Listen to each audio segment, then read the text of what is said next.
Hey guys, Colin here. So, probably like a lot of you, I've been cooking more than I have in my entire life, and that is definitely saying something. This week, I'm in a group that decided to make a recipe from Bon Appetit called pasta al limone, which means lemon pasta in Italian.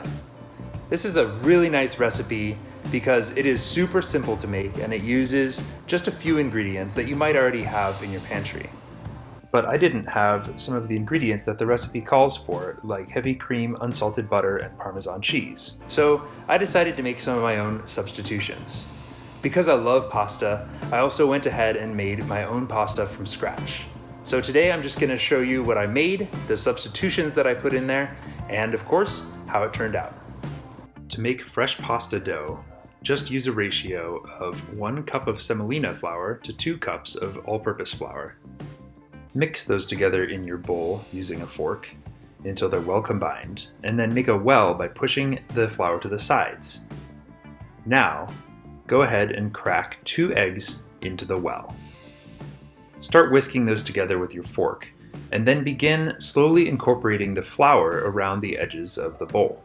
Now that the eggs are mixed in, add water about 2 tablespoons at a time, and begin to mix that in as well. Now it's time to start kneading with your hands.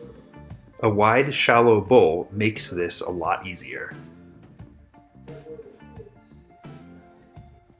Your dough should be very dry and tough to knead, barely holding together and not sticking at all. This is exactly what I'm going for. Here's a handy trick that I love to use. Next time you're at a hotel, grab a shower cap like this and use it to cover dough while it rests. Now it's time to make some pasta. First, uncover your dough, and then just tear or cut it into 4 even pieces. Next, spread them out into discs. Using the widest setting on your pasta maker, start to run the dough through the rollers of the pasta maker.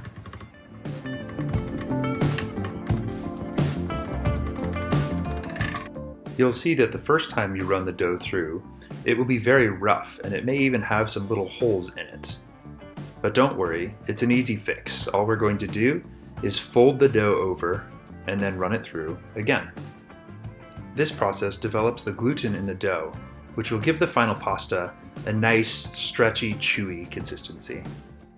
Now repeat the process with the remaining balls of dough, first flattening them out and then running them through the pasta maker on the widest setting.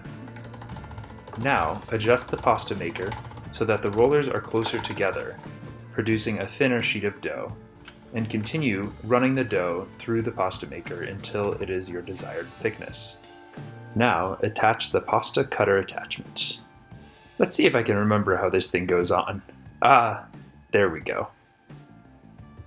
And now just load your first sheet of pasta into the roller and run it through. Oh yeah, I mean, come on. Just look at that. That is absolutely beautiful. Now all I'm going to do is just dust this with some flour just to make sure that the pasta strands don't stick together.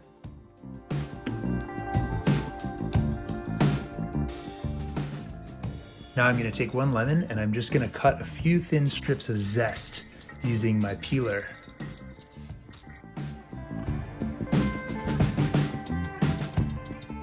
Now I'm going to zest this lemon into my nice Le Creuset pot.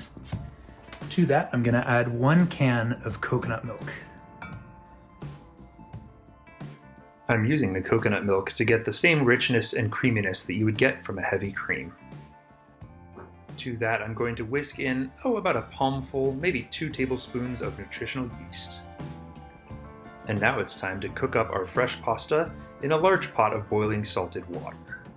What I like to do is stir it with a chopstick while it cooks, which only takes about a minute or 2 because it is so fresh.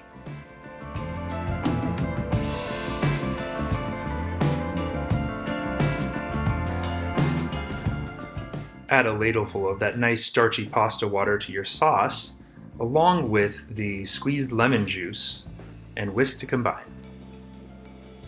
Now, add in the pasta, and toss that all together with those tongs. And you're ready to serve.